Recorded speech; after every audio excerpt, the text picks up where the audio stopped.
వైకుంఠ ఏకాదశి పురస్కరించుకుని మంత్రి దామోదర రాజనరసింహ పలు ఆలయాలను సందర్శించారు. సంగారెడ్డి జిల్లా అందోల్ పాండురంగనాథ స్వామి ఆలయంలో ఆయన ప్రత్యేక పూజలు నిర్వహించారు.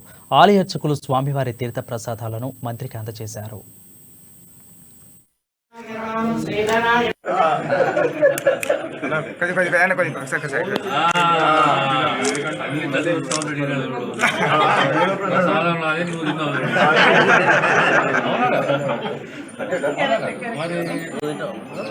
అందరు